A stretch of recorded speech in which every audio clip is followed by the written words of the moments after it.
First, a few points to answer from the comments. I don't have any DNA test results back yet. That can take weeks. But now that I know Sophie is in no danger of dating a relative, the pressure is off. I'll get into this momentarily, but it frankly no longer matters if Luke fathered the children. I highly doubt my father-in-law is having an affair with Amy. At worst, he might know, or even just suspect, the truth about Amy and Luke. But it's also possible that he just refuses to believe they would do such a thing. I've been vague about details for privacy, but to put it very simply, Jim and Amy are both pretty white. Kat and Luke are not. Had Jim fathered Amy's babies, they would look different than they do. Nevertheless, I do have an update. While a stream of comments have called me spineless and naive, called me a sister wife, as an ex-Mormon, that hits a particular nerve, and most recently, a stream of comments have said my story is fake. Fair enough, it's the internet, but Luke is not the first scumbag husband to have 2 families. Several other comments have been incredibly kind and supportive, and I really appreciate that. Apologies if I haven't responded to a comment or direct message that you sent. I covered as many as I could, but I was literally getting hundreds, so I definitely missed several of them. First things first. I discussed this in the comments, but our little team has, supposedly, recruited my mother-in-law. I say supposedly because Sophie and Tom were going to talk to her about getting help with submitting the DNA test, and at the advice of my lawyer, I am staying out of the process. Officially, I told Sophie not to do it, and she said she wouldn't. Mel hasn't contacted me about it either, though we have been in touch. I'll get into that more in a moment. The bottom line is that I can honestly say I had no knowledge of any DNA test. Loophole City. Another bit of good news. I was digging through the paperwork in preparation for my divorce, wanting to get a head start against Luke, and one thing that came to my attention is that my name is on the paperwork for our home. Luke's name is not. I was the one who bought the house, and we always planned to add Luke onto the paperwork at some point, but we never got around to it, and eventually the idea was forgotten. It was my lawyer, Paige, who pointed this out to me, and it was like finding a winning lottery ticket on the ground. I don't know where I'd be without Paige. She's a dear friend from college who I reached out to, hat in hand, for help. She's been there for me this past week, not just as legal counsel but as a friend I really needed right now. The thing is, she's not our lawyer, me and Luke. We have our own family, attorney who has helped us out of jams in the past. We clashed with our HOA a few years ago. Not worth getting into right now. But Paige is a lawyer who specializes in family law and has handled divorces before. Luke remembers her from college and knows she went into law, but doesn't know she's a divorce attorney. So I can have her over for coffee like we're catching up. And he has no idea anything is going on. Turns out, he's not the only one who can harbor someone under his spouse's nose under the guise of being a friend. So, on to the update.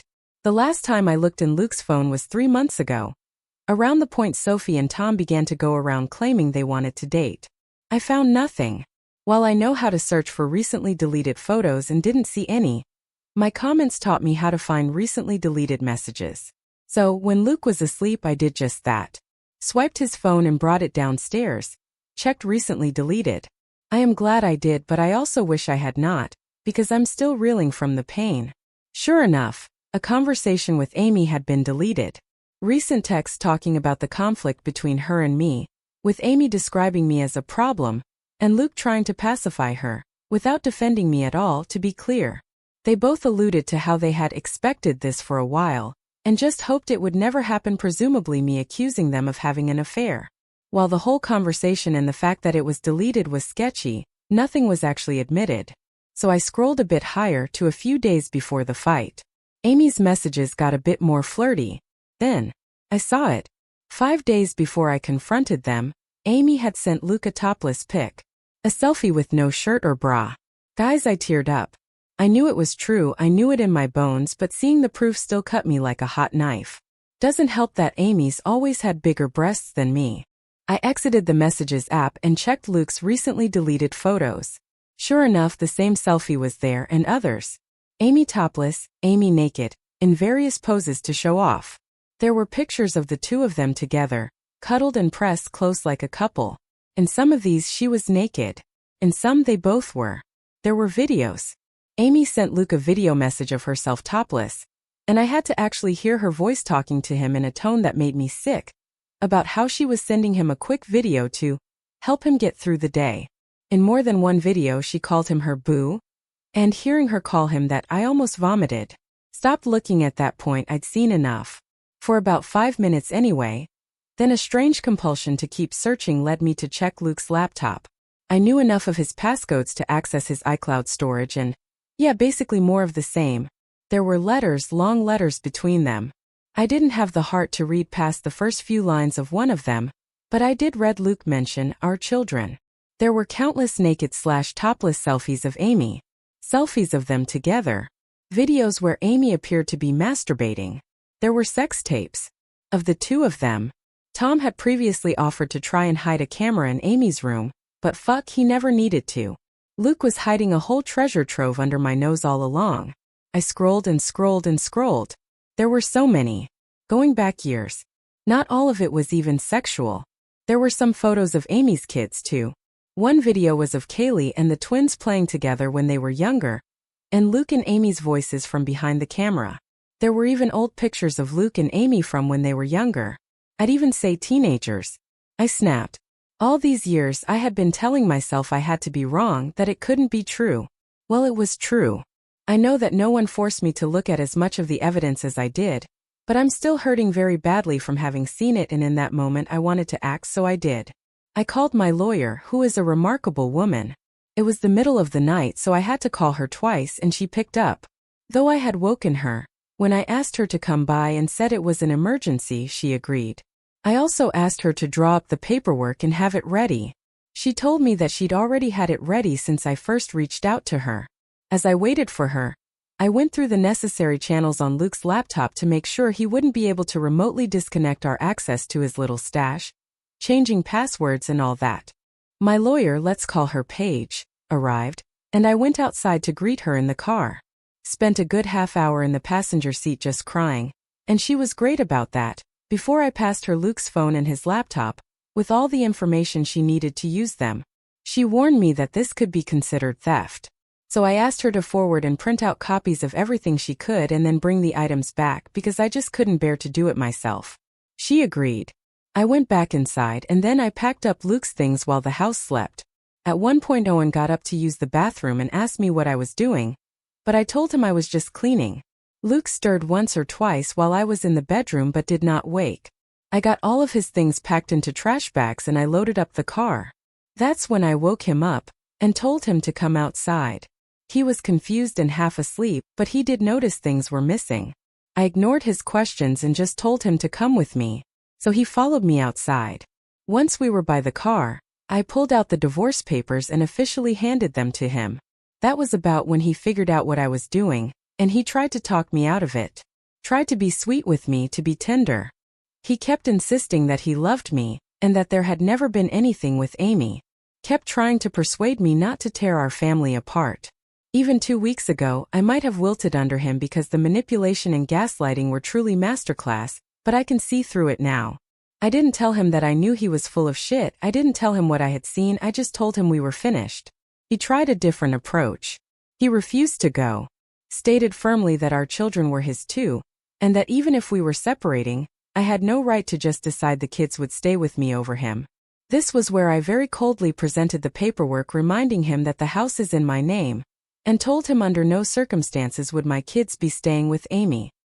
He argued a while longer, but in the end he decided to be the bigger person and keep the peace. At that moment I didn't care where he went. Before he left, he did ask about his phone and laptop, and I waved him off by saying they were in one of the bags. Bought a little time. I couldn't sleep for the rest of that night.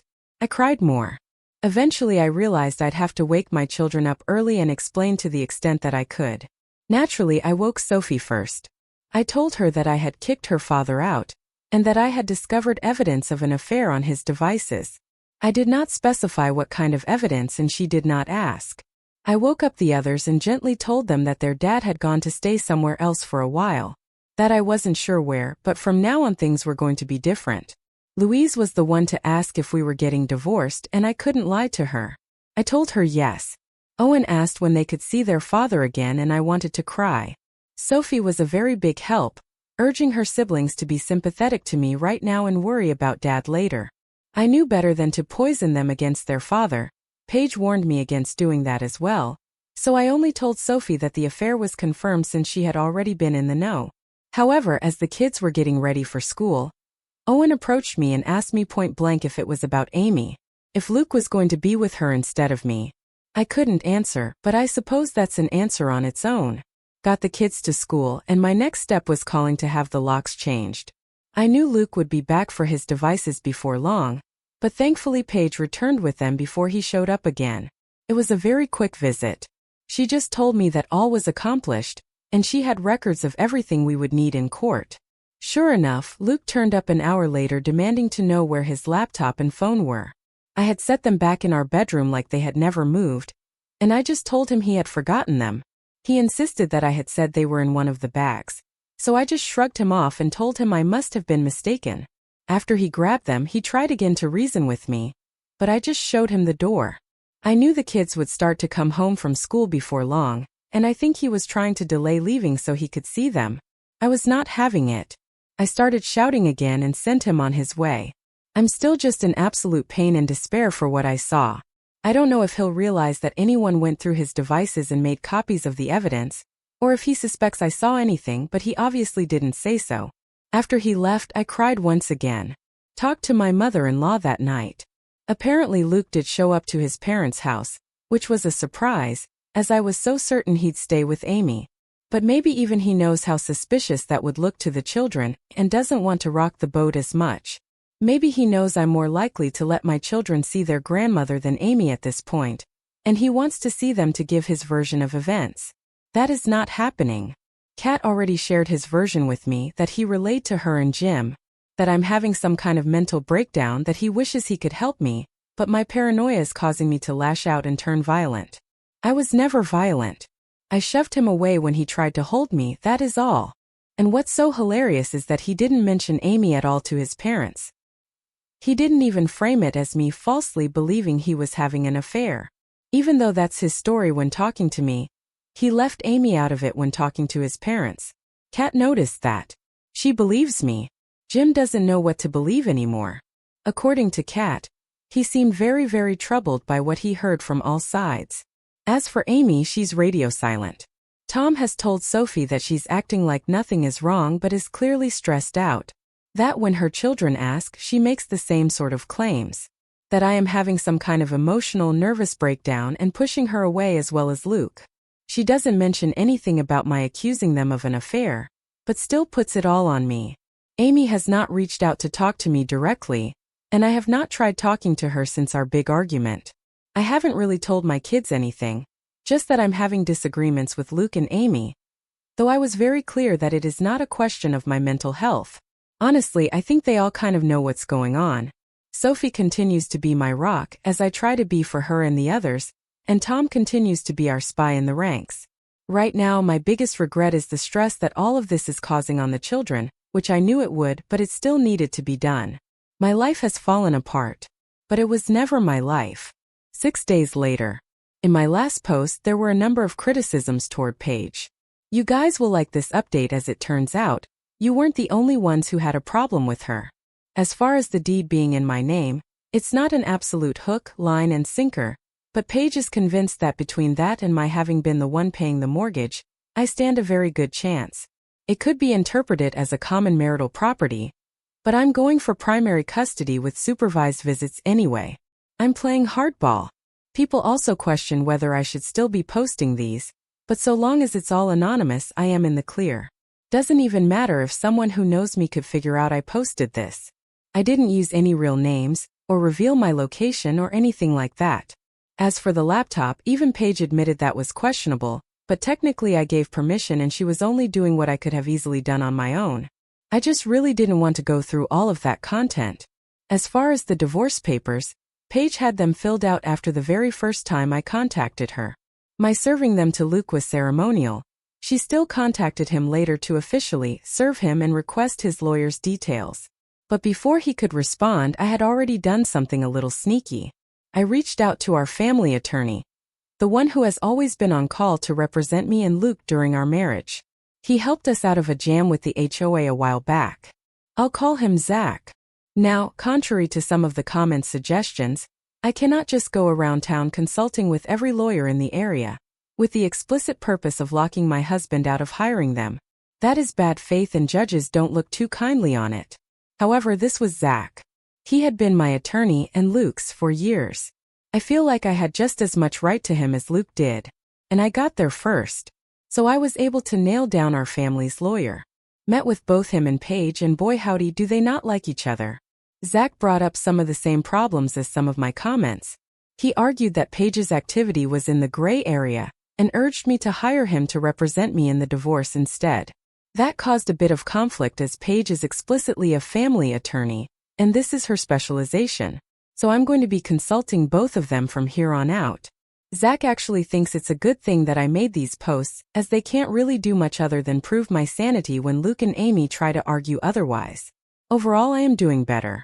I've been talking to a friend in real life, the mom of one of Sophie's friends. I also have therapy scheduled for myself, and I intend to look into family therapy as well. When my kids ask me what's going on, I simply tell them that their father and I are having adult problems and it's nothing they need to worry about. That worked for about a day. Sophie warned me they were planning to confront me as a group, and they did, asking if Dad had cheated on me with Amy. Obviously, they've been talking about this, and perhaps they have been for longer than I had anticipated. Perhaps they've been wondering. Again, even though I had absolute proof, I was hesitant to tell them as much, and let me explain why. I naturally wouldn't tell them about the pornographic content I found. I would simply say that I found messages between Luke and Amy revealing their affair. But, with the exception of Sophie, they wouldn't be satisfied with that. I already know Carter, curious little sweetheart that he is, would want to see these messages. So instead, when I was asked directly by my kids if their dad had cheated on me, I simply said, I believe he did, yes. With as much sincerity as I could muster. I think they believe me. Tom and Sophie are texting nonstop, and from what I can gather, there's doubt among Amy's children as well, that this is about me losing my mind, and not about their mother being too close to my husband. I think it's slowly sinking in for poor Jim that what he didn't want to believe was possible is very much possible, and it's happening. I haven't shown him or Kat any letters or anything. They're hosting Luke, so I haven't had much of any contact with them at all. But I did have one phone call with Kat where we wished each other well. That was nice. In the background I could hear shouting, and though Kat quickly went outside, I did hear what sounded like Jim shouting at Luke. He doesn't usually shout. He's the calmest man I've ever met, so in a way I'm worried about him but also relieved that the wool is being pulled off of his eyes. According to Kat, Luke is still staunchly denying everything. He was pretty upset when he found out that I had poached Zach though, which gave me a kind of grim satisfaction. The test results came back. Sophie and Tom tested their DNA against each other to see if they truly are blood siblings. Here's a surprise, according to the test, they're not. They don't share any DNA. To everyone who believed Jim had fathered Amy's babies, here is definitive proof that he did not, because the test would have revealed that too. But I never believed it anyway. Sophie has her doubts and wonders if the results weren't faulty and if we shouldn't take another test to be absolutely certain. But I'm not really worried about that. More confused than anything. I was so certain Tom had to be Luke's son. He was too. Now he doesn't know what to think, and I don't either. I obviously now know the affair happened and lasted years, and I know from the letters that Kaylee is Luke's child, or at least both he and Amy seem to believe she is, which confirms they were intimate 15 years ago. Now I'm just wondering for Tom's sake. Who, if not Luke, is his father? He does kind of look like Luke, but that might just be coincidence. In general, everything was quiet for a few days until it wasn't. Until she finally showed her face. My best friend Amy. I am so happy I installed Ring cameras everywhere, as you are about to understand. Sure enough, Amy turned up on my doorstep and asked to talk. She had a relaxed demeanor and did not raise her voice. Assuming she was approaching me on Luke's behalf, I told her that I wasn't interested in talking to her and to just go away. She did not leave, but she didn't make a scene either. She persisted in telling me we needed to have a conversation. The kids weren't home and did have cameras inside. I was also recording her on my phone and being discreet about it, so eventually I relented and let her in. I don't know if she realized she was on camera. We sat down on the couch and she instantly got into the reason for her visit. Turns out, she and Luke know, or suspect, that I procured damning material from his laptop. Amy accused me of going through his devices and told me that anything I found was not my business and I needed to delete it. That was all she had to say. No apology, no admission of guilt. Didn't take responsibility for her own behavior. Hell, she might have known I was recording her, because she didn't even directly acknowledge what the sensitive material on Luke's laptop actually was. So I confronted her, letting out some of my anger. I asked how she could have the nerve to make demands of me. I asked her why she and Luke would do a thing like this in the first place. Why had they seen fit to spend all these years betraying me? I posed the question that I'd been wondering about for a long time, and as I expected, I got no answer. Literally, Amy didn't seem to really hear me even as I confronted her. She seemed like she was stressed, panicked even, but she was keeping it under wraps. She ignored my questions and accusations, and just kept telling me to delete whatever content from Luke's laptop that I had. She said that if I wanted to divorce Luke, that was my call, but not to drag her into it. Oh, that made me so mad.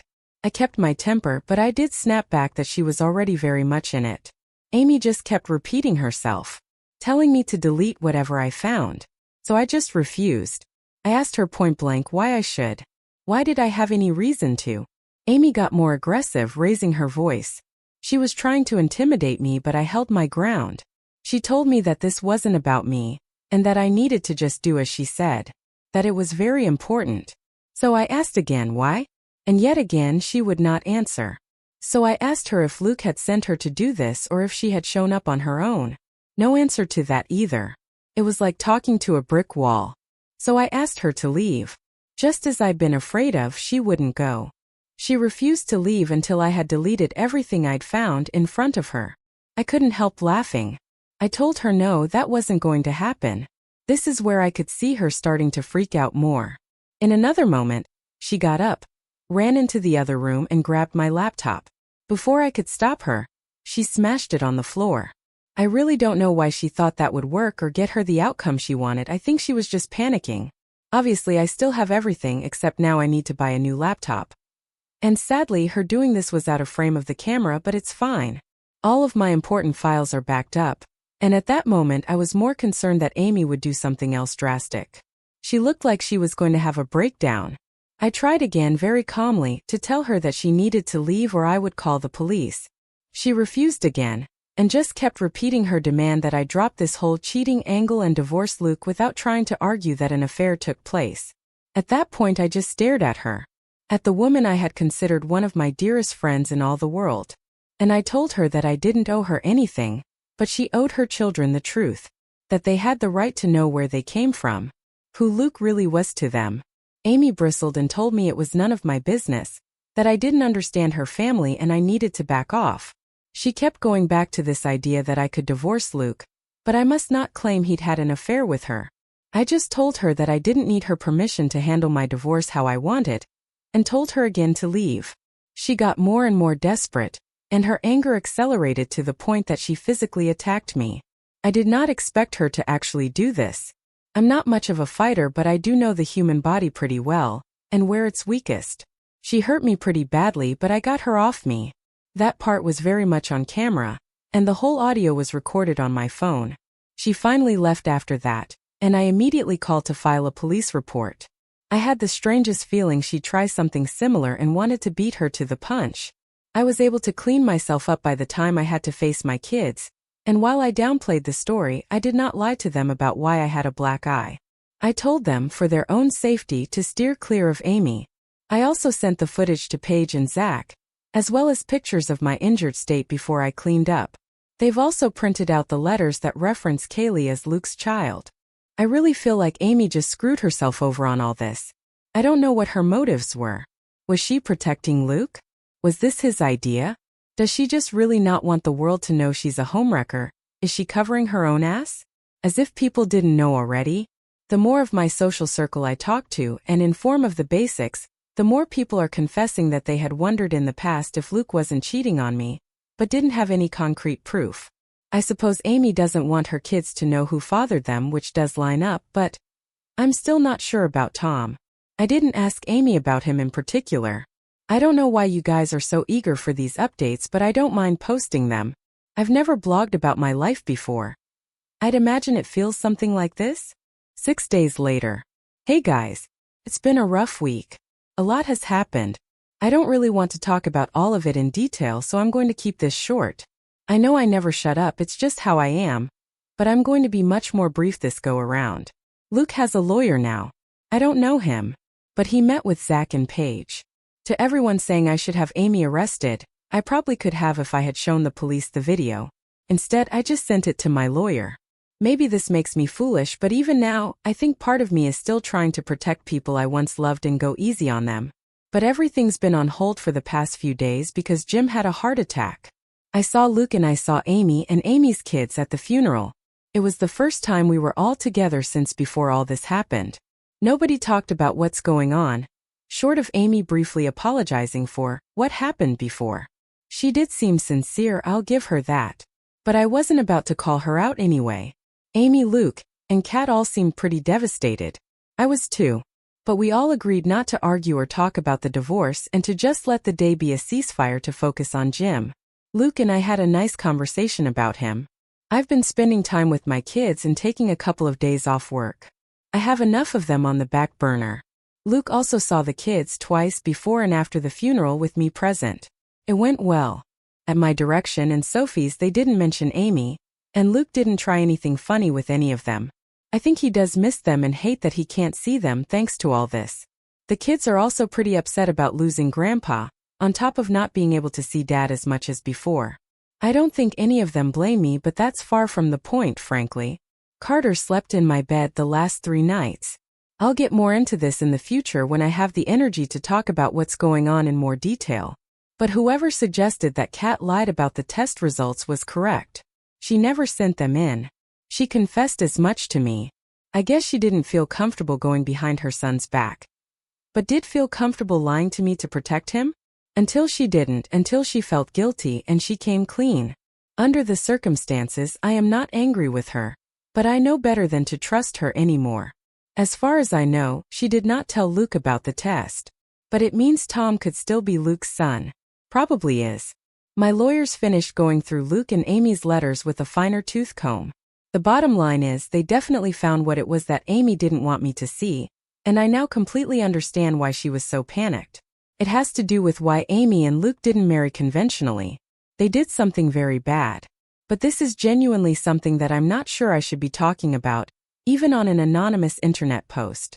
I haven't even been able to collect my feelings about what Amy and Luke have done, especially with everything else going on, so I don't know if I should be more explicit. I'm sorry, I know that's not what anyone wanted to hear, but please try to understand. Paige agreed with me that when in doubt, don't post it. I've told my lawyers to put a pin in it for now because I'm in no fit state to figure out how to proceed with it or if I should use it against them. I'm just feeling like shit, honestly. It's difficult not to blame myself for Jim.